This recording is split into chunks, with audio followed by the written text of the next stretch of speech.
现在吴志奇已经救出，很快我的计划便会成功了。这一切就都清楚了。我在魔域中看到了玄机的身世，他既是战神，也是魔煞星。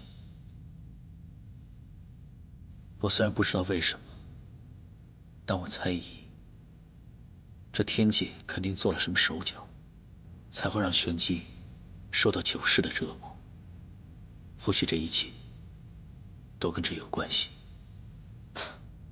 他不容易，你容易。他受折磨，你就好过了是吗？玉思凤，你也是9世历劫苦过来的。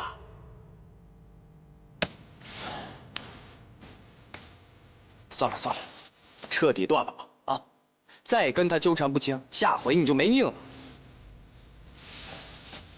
这一世，只要避开楚玄机的双星交汇，他就不会再变成魔煞星，也不会受煎熬了。我死，只是错过这一世，但玄机便可以永远解脱。你是真傻还是假傻？避开双星交汇，这种星鬼天命，岂是你能左右的？我自己肯定是不行的，所以得找人帮我。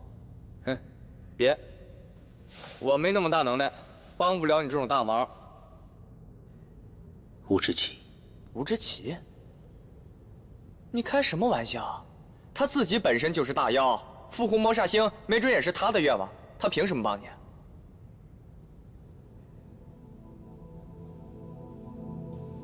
哎，还是说你有什么办法能骗他帮你？吴志奇，知情知性，要想让他帮忙，必须以诚相待。姚大哥，今晚就要劳烦你帮我备些酒菜，我去见见他。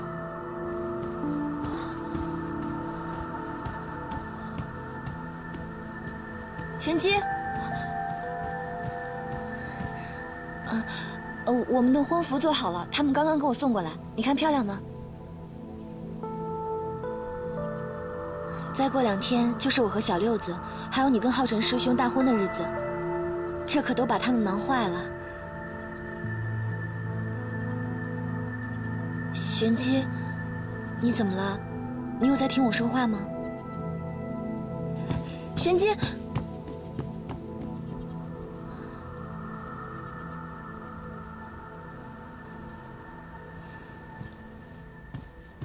师兄，你为什么骗我？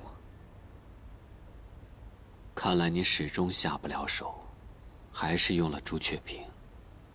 是，我问过自己千遍万遍，可是我真的不想让他死，所以我才选择用朱雀屏净化他的戾气。我只是想把他带回来，哪怕是囚禁他一辈子。但是我没有想到，朱雀屏差点杀了他。我知道你会心软，所以才帮你走这一步。这一切都是为了你好。都是为了我好吗？你要我修炼有情诀，却要我无情，这般矛盾，我做不到。对不起，师兄。玄机，我本想成就一段我们之间的家园，让一切都回到原来的样子，到头来不过是我一厢情愿罢了。好，既然如此，那让我们彻底结束这一切。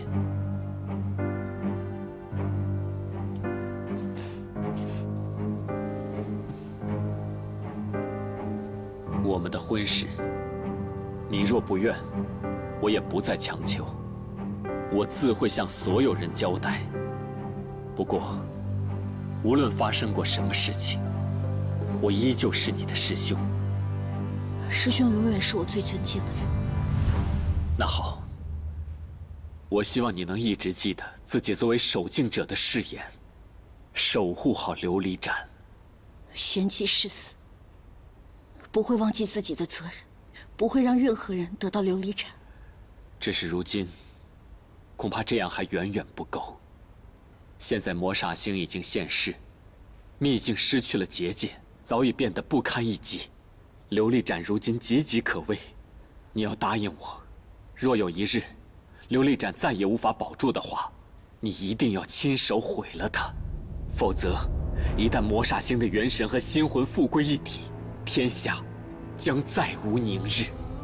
我们少阳守护了琉璃盏这么多年，当真要毁了琉璃盏吗？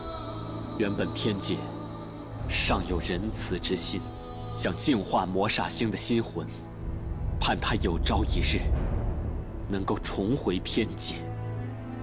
可事到如今，他既毫无悔意，又辜负天道。既然如此，那就只能毁了他的心魂。而这件事，只有战神才可以做到。既然你对雨丝凤下不了手，那就只能让他永远也得不到琉璃盏。这样既是为了保护天下苍生，也是为了那小子不至堕为魔。若有那么一日，我一定亲手毁了琉璃盏。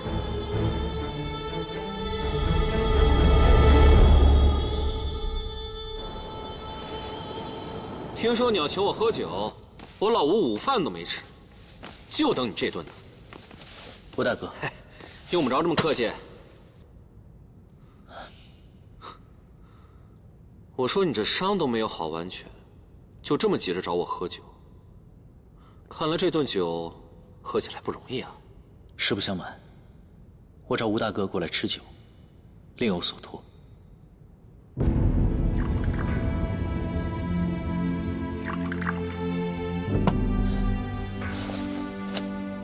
其实，我去魔域救吴大哥，并不是为了妖魔复兴，而是因为我有私心。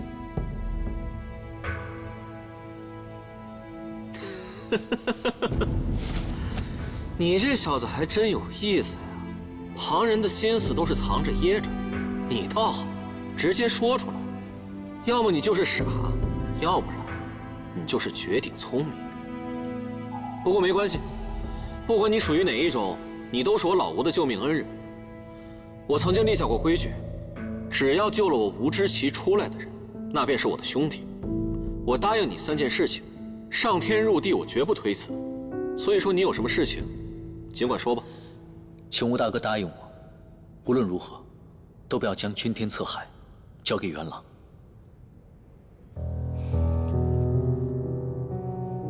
这个嘛，倒不要紧。只不过呢，我有3个问题想问问你。第一个问题，你不想让元朗得到君天策海，是因为不想让他打开琉璃盏，对吗？是。第二个问题，你不是魔煞星转世，对吗？对。和我想的一样，我就说魔煞星的转世怎么会被煞气伤得这么重？最后一个问题，你知道谁是魔煞星，但你不想让他复活，对吗？其实，我只是不想让妖界再陷入无尽的征战而已。好，你小子对我的胃口，放心吧，我绝不会让君天策海落到元朗的手上。多谢吴大哥成全。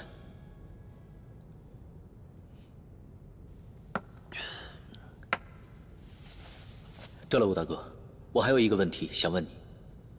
其实，你也不想让魔煞星复活，对吧？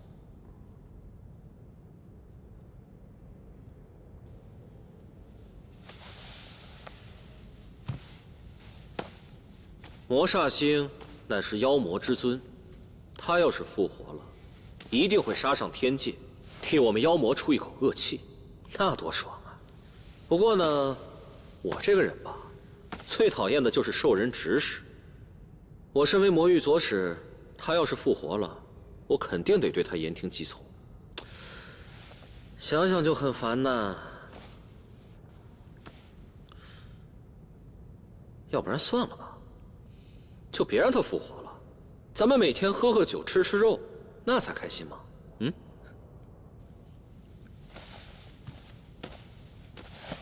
多谢吴大哥。哎呀，你别谢来谢去的了，烦不烦呢？对了，吴大哥，我有一个问题想请教一下，元朗手上那个能吸人精血的炉鼎是何来历？吸人精血的炉鼎，莫不是炼魂鼎？那这个炼魂鼎又有何作用？这个炼魂鼎，只要吸收了99道生魂，就可以形成一个血祭之阵，从活人身上吸取法力，而这个被吸之人，最后会被炸成干尸。那元朗要用这个炉鼎对付谁呢？难道那力量和魔煞星复活有关？我怎么给忘了？当年战神是用他自己的力量封印了魔煞星的心魂，所以说想要打开琉璃盏，除了要君天策海2件神器之外，还需要的是战神之力。难道元朗是想用炼魂鼎来对付玄机？怪不得他一直想激发出玄机体内的战神之力。哼，这个老臭鸟还真是处心积虑呀，连战神小美女都敢算计。糟了，那玄机可就危险了，我不可能让他得手。错喽，我倒是觉得你应该让他得手。为什么？这个鼎虽然霸道，但是绝非元朗一人之力可以操控得了。要是我没猜错的话，他一定是想花言巧语骗我出手。吴大哥的意思是，我们来个将计就计，趁他未有防备之时，我们好借机会破了他这个炼魂鼎。没错，他不是想苦苦练这个鼎吗？那咱们就让他尝尝这个鼎的苦果，以其人之道还治其人之身。好一个以其人之道还治其人之身，那就有劳吴大哥了。不用这么客气，对付元朗本来就不是你一个人的事情，正好我也有旧账新账要跟他一起算。不过，眼下想要确保这个计划万无一失，我们还得让他再信任我们。那这个动脑筋的事情就交给你了，打架我来。啊，对了，我不是说答应你3件事吗？你才说了1件，还有2件呢。司凤不敢担心，郭大哥答应我这1件，我就心满意足了。好，我就喜欢和你这种仗义的人交朋友。不过你放心，既然我答应你3件事情，那我就必须做到。没关系，你可以慢慢想。今天呢，我们就是喝酒。来，这么快就成兄弟了？胡志奇，我还以为你们男人要成为兄弟，要喝个10年8年才行呢。你能不能别靠我那么近？我不。你这伤都没好，赶紧回去睡觉去。不，我要看着你，看着你，我的伤好得快。你要看着也行，那你以后别这么看着我，真的很丑。那，你变成狐狸吃葡萄去啊！你怎么那么没良心啊？怎么说我也是你的救命恩人啊！从今天起，你也要答应我3件事情。这第1件，以后只许夸我美，不许说我丑。胡搅蛮缠，狼心狗肺，不可理喻。你笑什么？看不惯？不，我很羡慕，真希望这世上的有情人如你们这样终成眷属。眷属什么呀？眷属什么呀？我告诉你啊，司凤，你要再这么胡说八道，我马上就走。哎，你别走，小司凤，你接着说，你说的话我最爱听了。这磨叽，这。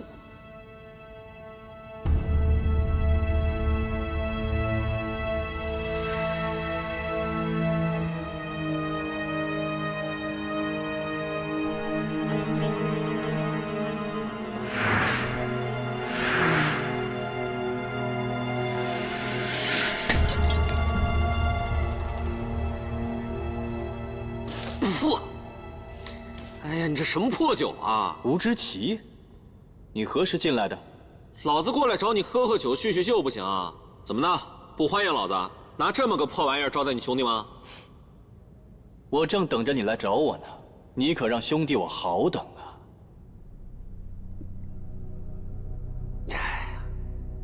这才叫酒嘛！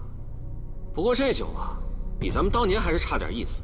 那会儿在魔域的时候，咱兄弟整天一起喝酒吃肉，喝饱了咱们去天界干他一场，那才叫爽。真没想到，你还会想起我们那个时候。那当然了，老子那时候多威风啊！天界那帮虾兵蟹将见到老子就发抖，昆仑山都被老子铲平了一半。1000年之前就差一步，要不是那个战神突然出现，现在天地之主的位置就是我们的。就是那个死战神，趁老子不注意把老子给逮住了，这个仇老子必须报。哼，要是有什么办法能把他给弄死就好了，我一定在所不辞。你当真这么想？啊！只要你愿意，我立刻召集那些兄弟们重振旗鼓。我们先杀了战神，再杀回天界。好啊，正好就趁这个机会告诉那帮妖界的兄弟们，我老吴回来了，咱们一起杀回天界。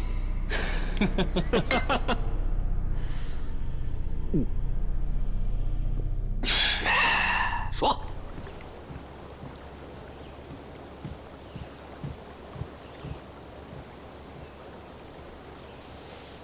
帝君，何事？帝君，您此番下凡，本就是强行为之，如今凡胎肉身的时限已到，不能再撑了。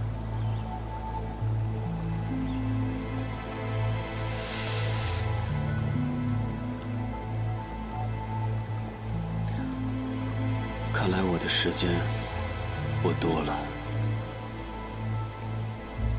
我给过他机会，他要情，我便不惜以情度他；他生心魔，我便想尽办法替他除尽心魔。可他却一次又一次地违背我，忤逆我，一步一步地坠入深渊。我再也拉不回来他了。看来，他始终不是当初的那个他。如今我已无能为力，再也渡不了他了。帝君的意思是，要放弃战神将军？这世历劫本是他最后的机会，然而他却放弃最后的一丝希望。既然如此，与其让我眼睁睁地看着他永堕成魔，万劫不复，我宁可亲手毁了他。帝君，您当真舍得？这战神将军可是您一手栽培出来的呀！不舍得又如何？我做的所有都是为了三界。这一切缘起于我，缘灭也由我吧。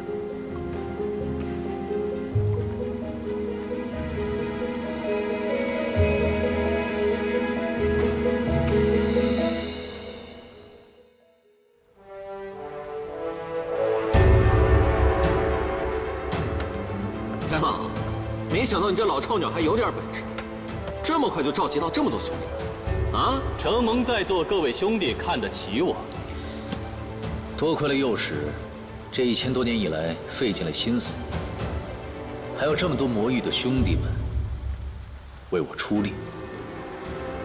来，我敬大家一杯。我等日夜期盼魔尊归来，愿誓死效忠魔尊。干！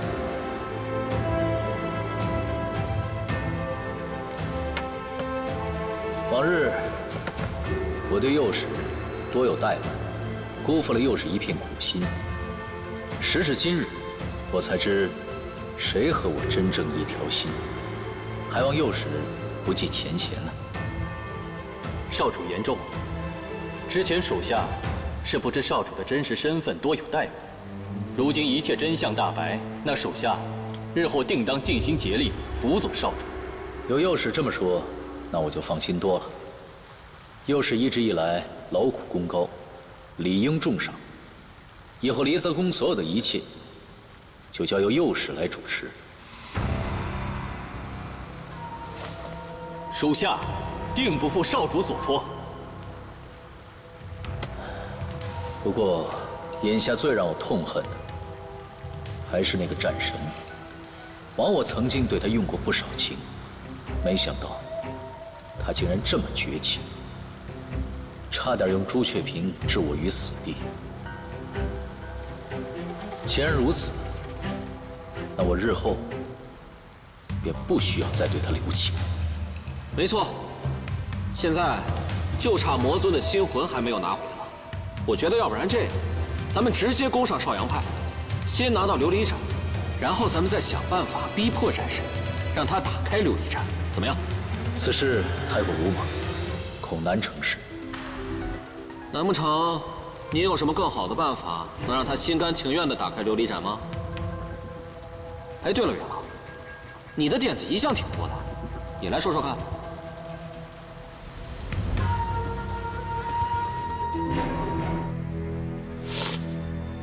若是少主担心日后挟持战神不易，属下倒有一个法阵值得一试。哦，如此厉害的法阵，那可需我来相助。好啊，如果能得少主和左使的辅佐，共同布阵，那自然是极好。太简单了，兄弟一场啊！你说干，咱就干。那少主就给我3日时间准备，届时定能让少主得到心魂，恢复所有力量。我们魔域横扫3界，指日可待。有右使筹谋一切，何愁大计不成？那3日之后，我们便一起攻上少阳，抓战神，取心魂。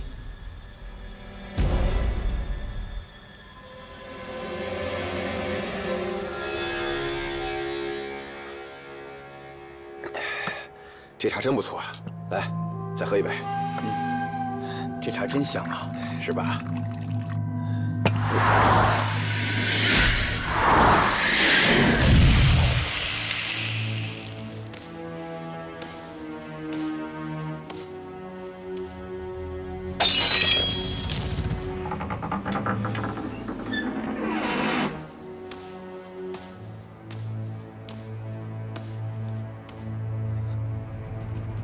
副公主。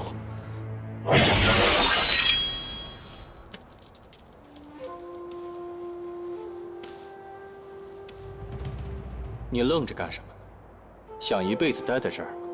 我可是冒着被雨丝凤发现的危险救你出去，你知道以后该怎么做了吧？若与谢副公主重赐自由之恩，今后必赴汤蹈火，在所不辞。很好，起来吧。这2天你帮我盯好雨丝凤，她我还是不相信。我只相信我自己的人。是。走吧。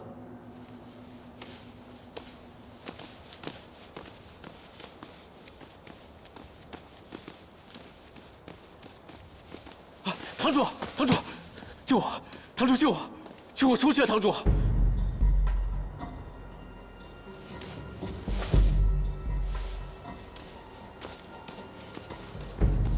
我都忘了。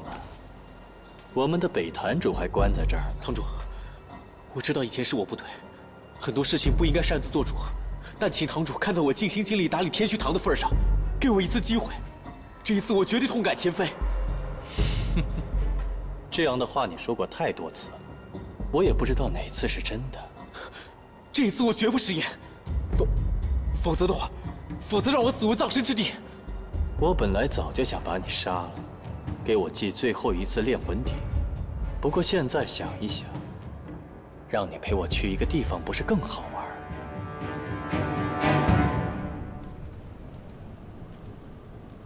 这里就是魔域废墟，为何遍布煞气？1000年前，主宰魔域的修罗一族被战神屠杀殆尽，天界一夜之间摧毁了魔域，将这里变成了一片混沌的废墟。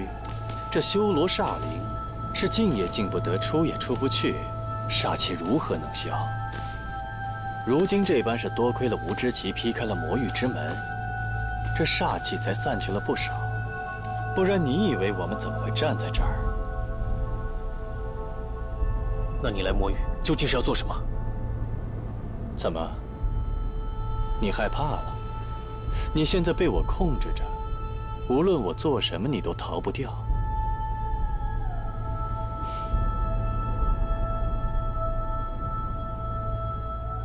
这些修罗煞灵，很快就是我的了。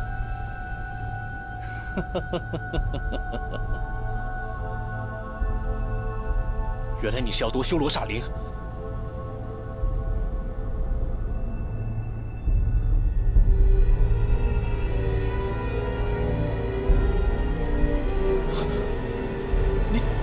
你想拿我当垫脚石？你休想！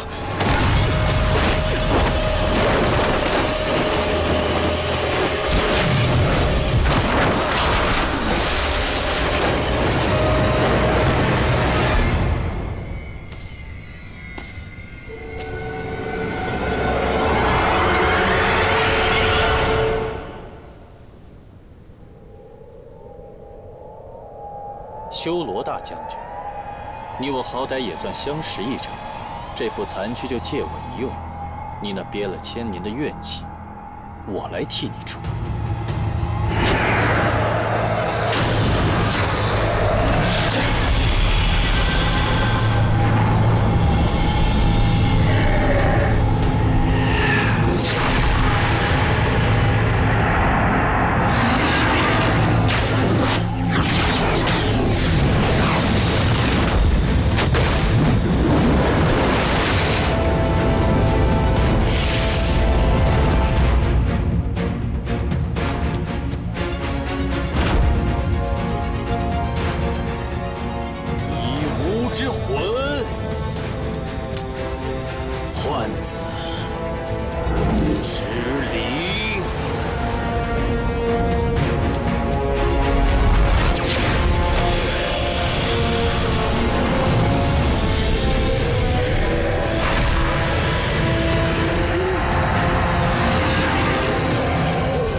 没想到啊，元朗那个老臭鸟都提到阵法了，还这么藏着掖着，够狡猾的呀。看样子，他并不是完全的信任我们。你看他整个一副臭不要脸的样子，信或不信有什么区别啊？他这个人，最后肯定还是要藏一手。不过没关系，他若是想得到战神之力，就必须咱们俩出手，不用担心他不上钩。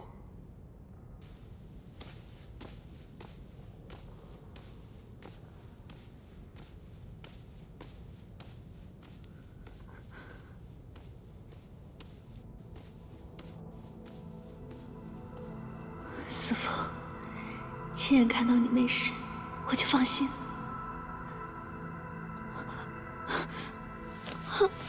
小樱花，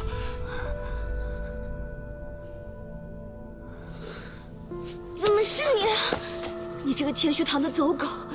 你伤了师父，我还没找你算账呢。小樱花，走开！你不要过来！你不要过来！你打我、骂我、杀了我，都可以。但你擅自离开司风太久了，灵力非常虚弱，我必须给你渡气。我的事不用你管，你别以为我会再相信你了。我要杀了你！我要杀了你！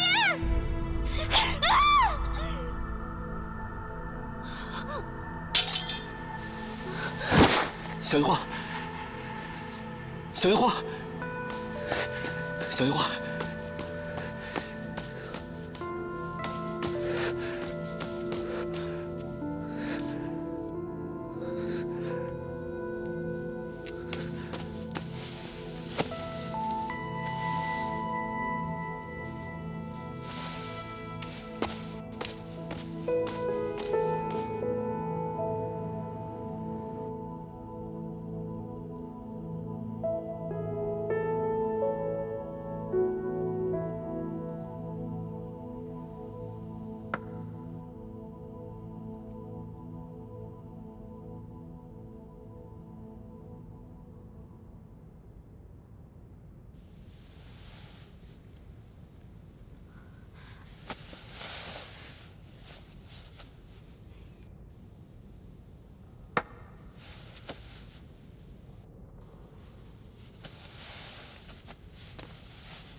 醒了？还有哪里不舒服吗？那日我有一些冲动，我不应该那么凶你。既然你已经回来了，日后不能再违抗我的命令，否则我必重罚。主人，除了楚玄机的事，我什么都听你的，以前也是，以后也是。那个楚玄机，他要是敢伤你，我还是不会放过他。我以为你离开这几日已经想明白了，若你还是这么执意如此，你还回来见我做什么？我没有你这么任性的灵手。灵手，我在你眼里就只是个灵手。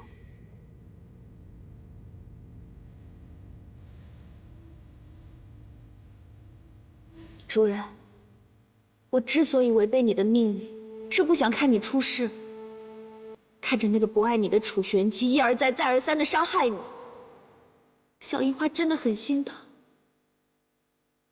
因为小樱花的心里只有主人。主人，你就不能看一看那个一直陪在你身边的我吗？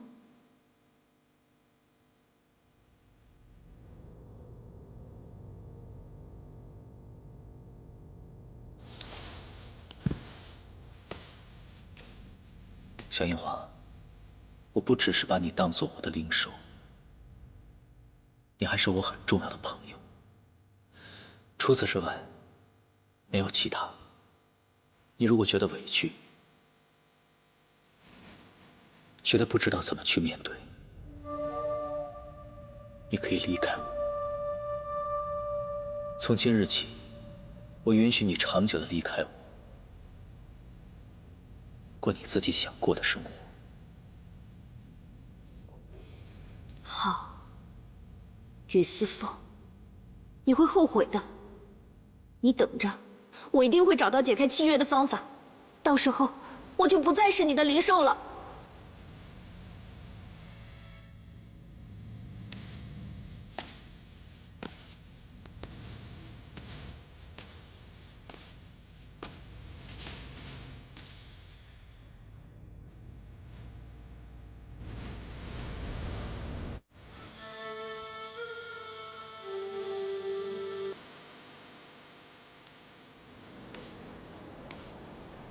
少主，傅公主的法阵可准备好了？属下正是来向少主禀告此事，一切准备就绪，就等少主妙计，引楚玄机入阵。好，等明日你就随我一起攻上邵阳，夺取星魂。不过少主，若要夺到战神之力，势必对楚玄机有所不利。不知少主当真放得下过去对他下手？我对他留情，他却3分4次的想要置我于死地。当日，若不是左使及时相救的话，我就死在这个朱雀屏之中了。此仇不共戴天，别说有些不利，就算让我取了他的性命，也在所不惜。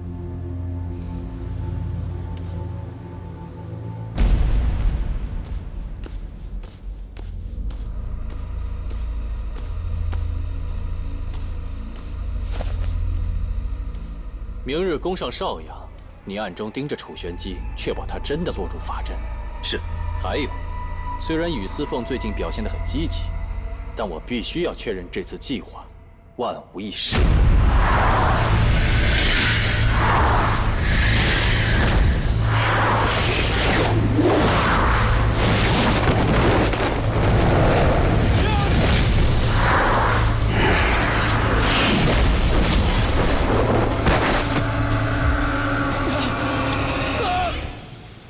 命还挺大。哼，还化作了半妖之体，肉体凡胎一具，还妄想承受住这么大的妖气。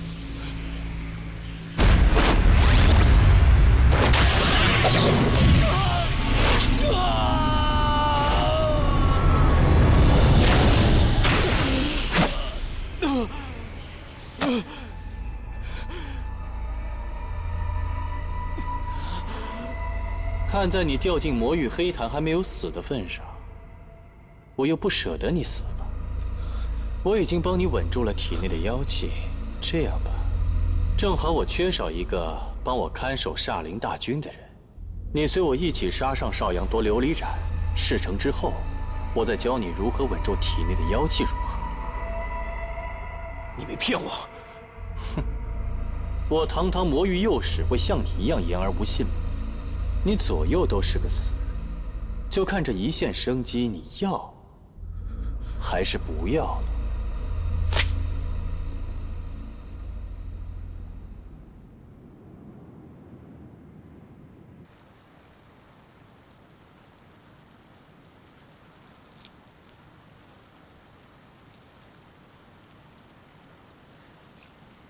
玄机，你过来帮我看看，我戴这2个哪个好啊？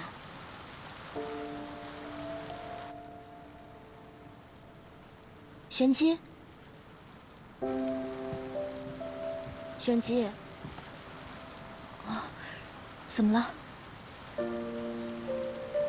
原本你跟浩辰师兄天赐的良缘，可是你为什么就不答应呢？要不然，今天就是我们一起大喜的日子。浩辰师兄是我的师兄，他是我最尊敬的人，但是除此之外，我也不会再生出别的情愫。是不是还是忘不掉以前？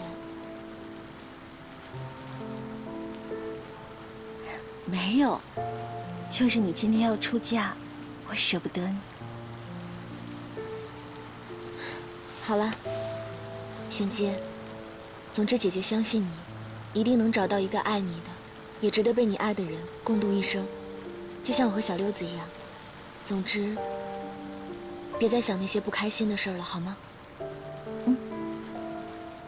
好了，集市快到了，你赶紧进去收拾收拾，打扮打扮。我去外面给你看看布置的怎么样了。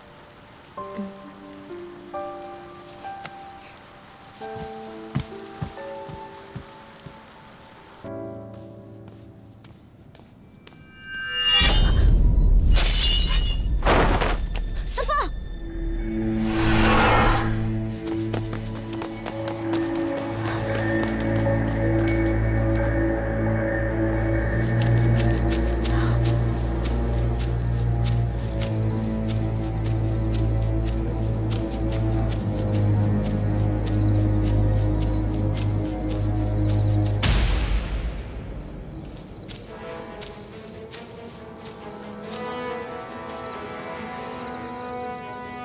准备布阵。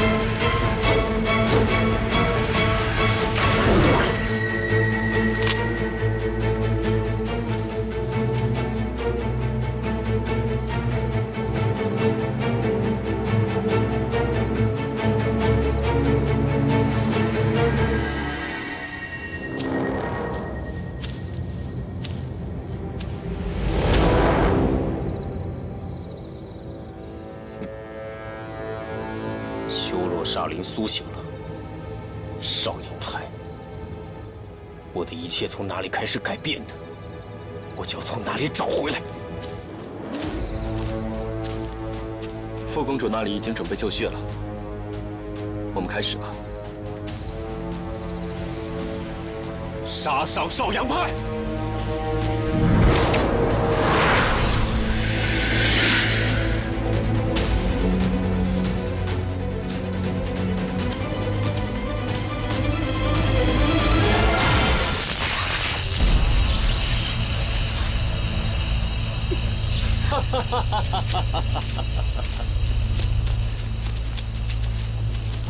战神，你的力量现在是我的了。司凤，你要再和他们在一起，你永远都回不了头了。你以为我还会再信你的花言巧语，对你留情？别做梦！这一次，我绝对不会再对你心软。魔尊不用跟他废话。摆阵。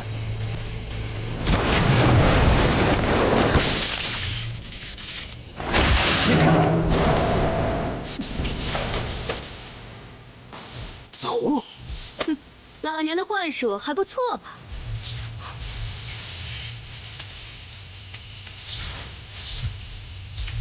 你们早就预谋好算计我。论预谋，哪敢在你面前卖弄？最多我们也就算个将计就计。元朗，你也太小瞧我老吴了吧？你以为你藏着掖着，我就看不出来你摆的什么邪门歪道吗？怎么样，我把几个阵眼一调，你倒成了被吸食之人，是不是很惊喜啊？多行不义必自毙。既然你练了这炼魂鼎，今日就让你自己尝试尝试。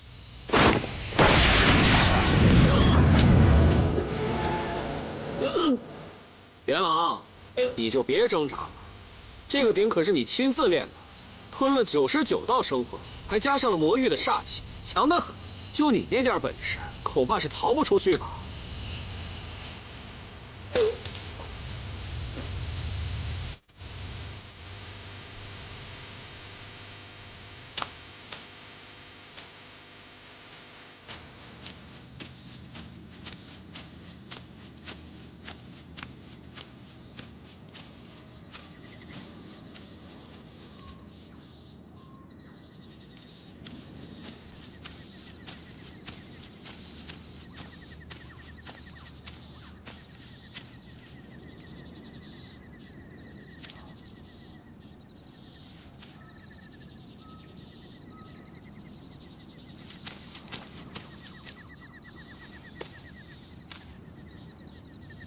奇怪，怎么到处都能看到这棵树？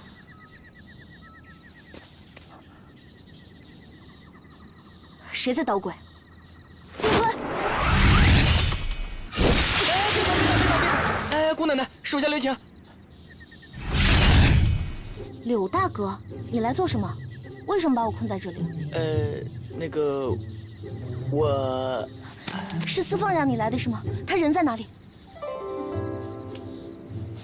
你们两个人的事情呢，你们两个自己解决就好了。呀，师傅，你。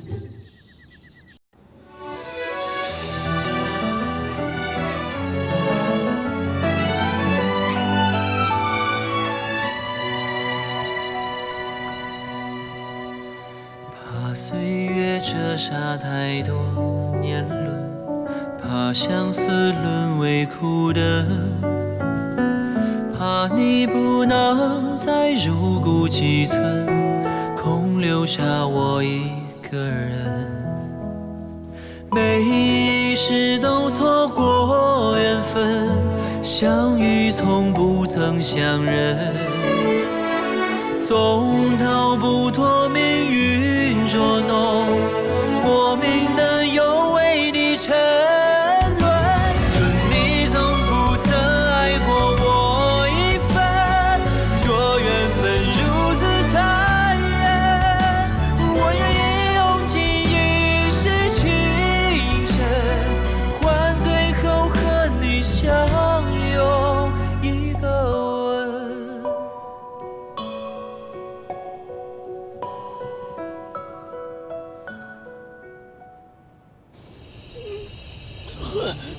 你们不能这么对我，魔尊，我都是为了你。我这1000年忠心耿耿，忍辱负重，都是为了你。是吗？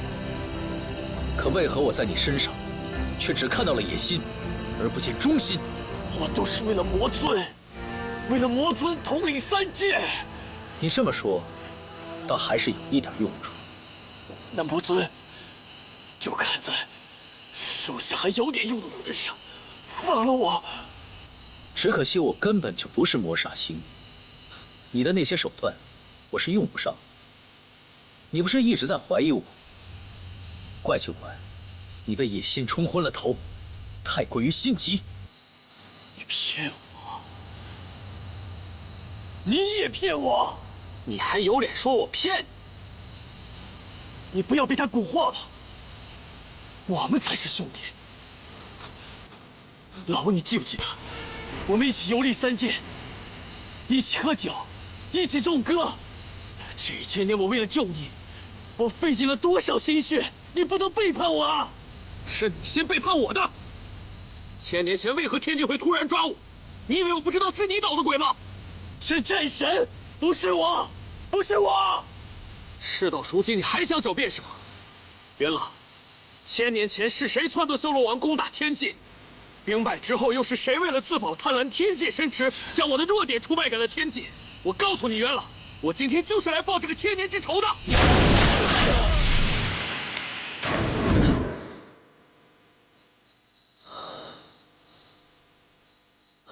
吴志基，你的仇终于报了。曾经的兄弟，何至于走到今天这一步？这炼魂鼎太过于凶狠霸道，若真的用在玄机身上，只怕是难逃一劫。不对啊，怎么今天元老变得这么弱了？臭猴子，你少在这显摆自己厉害了。不好，我忘记了，元老这只老臭鸟还会分身术呢。你们看那边，他们一定是攻打少阳派去了。追！小狐狸，你就别去了，我跟司凤足矣，保护好自己。哎，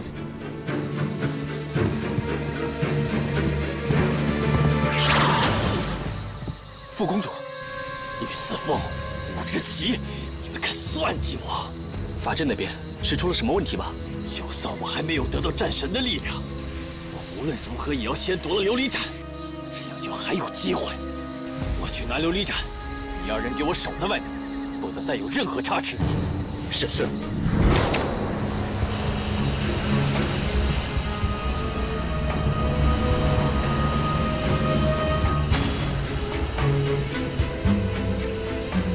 这么多年了，还不死心吗？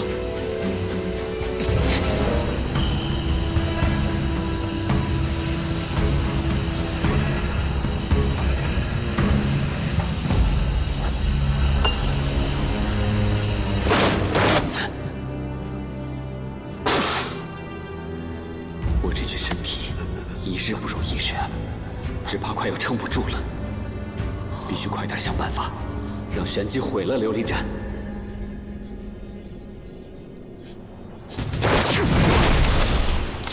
琉璃盏，修罗一族不是早在1000年前就被灭族了吗？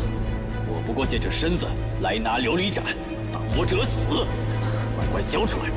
有我在此，休要放肆！你当日能拿朱雀屏，我便大概知道你是谁了。能动得了天界4神兽的法宝，3界之中还有几个？只可惜，以你现在的力量，完全挡不了我。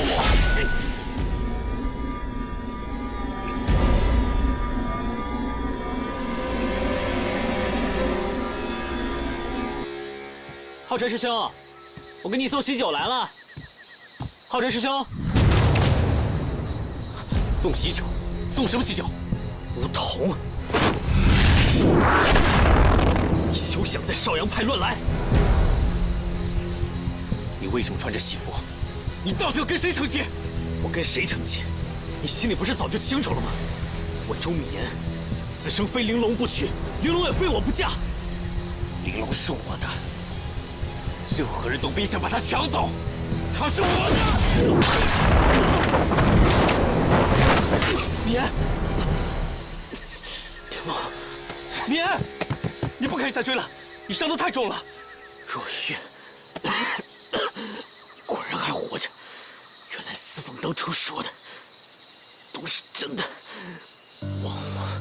枉我还一直拿你当我最好的兄弟，你不配。是我骗了你，偷走了灵石，诬陷司凤。还有，那日伤了楚影红前辈的也是我，并非司凤。原来影红师叔也是你所杀。米安，就是因为我坏事做尽，错事做绝，所以我今日更不能眼睁睁看你去送死。梧桐也是半妖之身，你打不过他的。我不会让他靠近玲珑半步的。米安，你给我听好了，你做的这一切，我迟早都会向你讨回来。米安，你回来！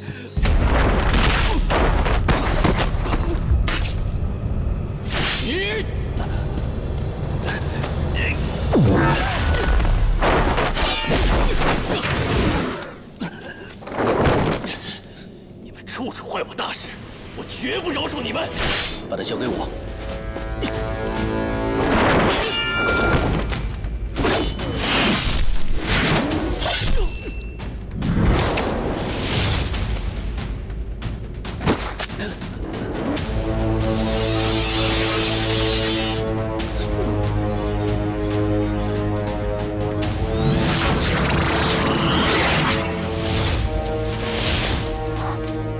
有妖气，顶快！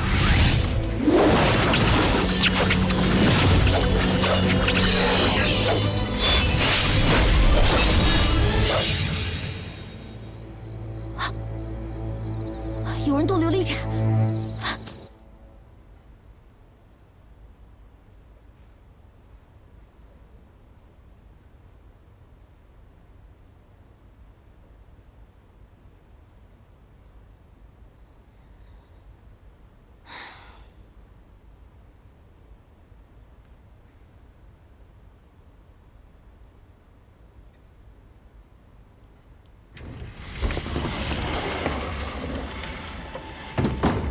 米言，你回来啦！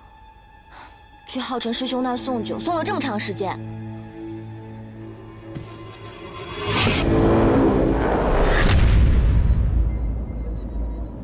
还愣着干什么呀？快把我的盖头掀起来！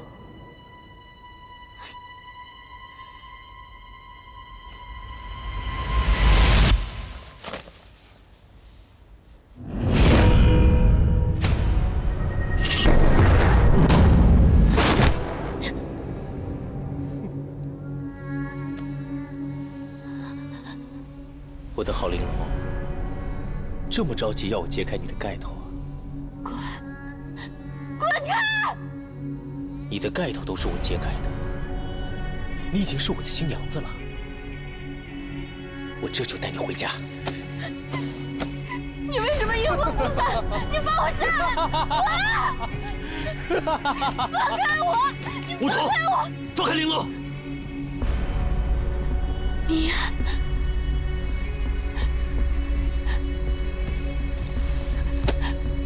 米言，玲珑，钟米言，就是因为你，玲珑才不愿意跟我走的。只要你死了，玲珑就彻底属于我了。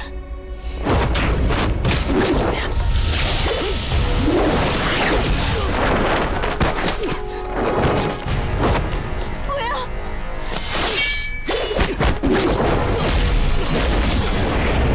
你不要杀他，米言！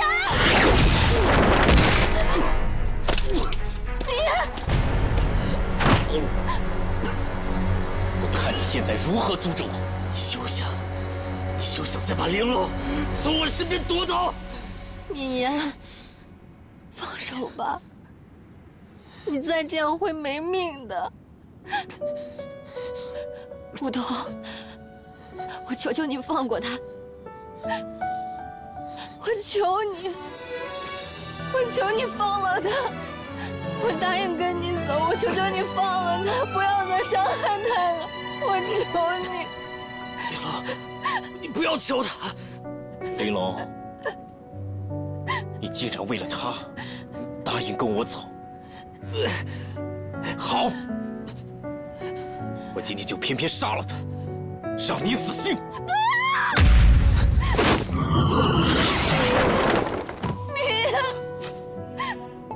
我会回来娶你的。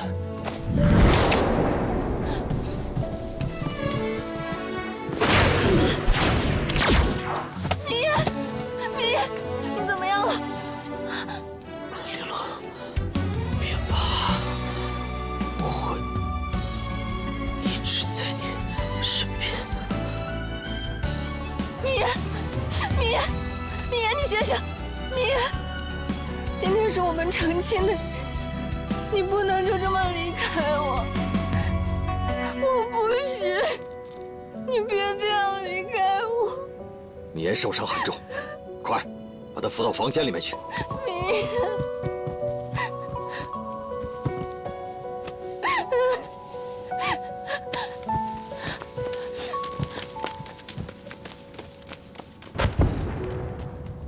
糟了，有人动了琉璃盏，不好，浩辰一个人守在秘境中。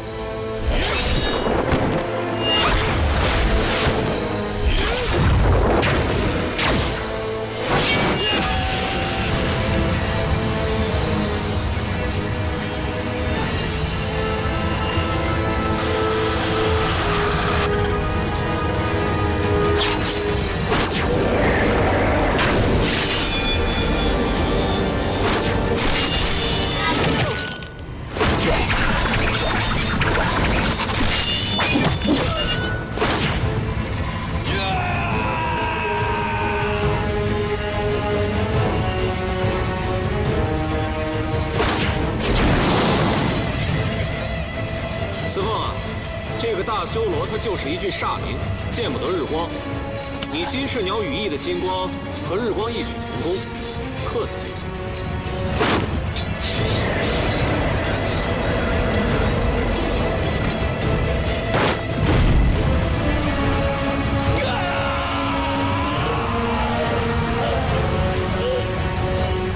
你身为金翅鸟族，今日死在金翅鸟的力量之下，是死得其所。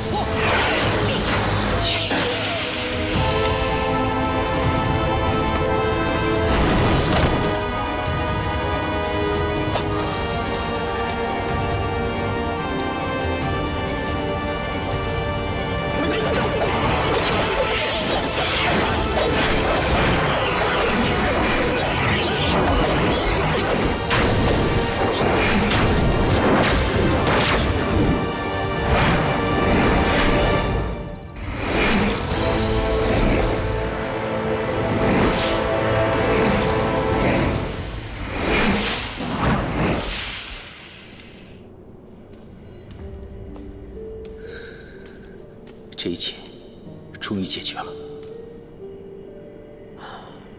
元老，我跟你的千年恩怨，今天总算是了结了。现在这个大麻烦一除，你跟战神小美女，总算是可以解释清楚一切了。这一刻，我已经等了很久了。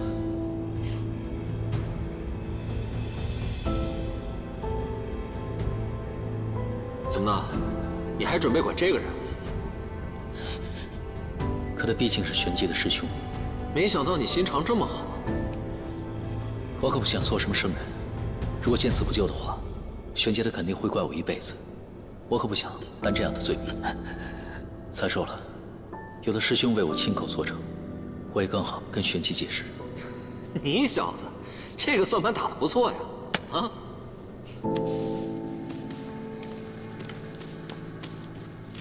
浩辰师兄，怎么会这样？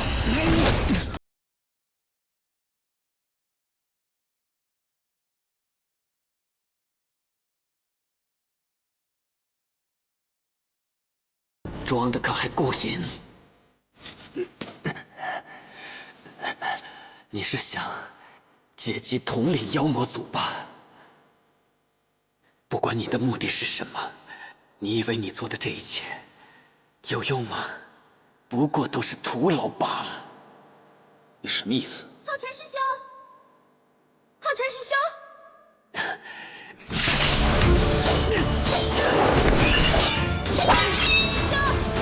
玄机走到今天这一步，都是你。既然已经无法回头，那你这魔煞星的身份就借我一用。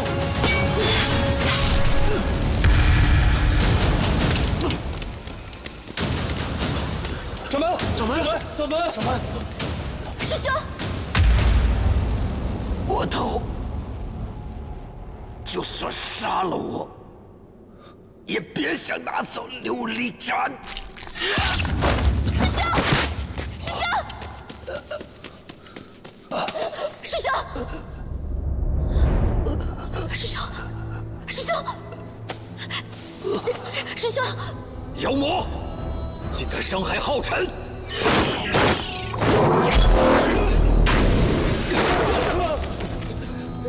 你们这帮人真是不分青红皂白！我兄弟明明是要救他。浩辰师兄，我是来对付修罗煞灵，是来救你的。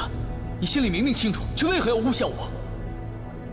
岳思凤想要夺走琉璃盏，我绝不能让他得逞。你终归是看错人了。师兄，师兄，你不会有事的，我这就给你渡气疗伤。玄机，不是的。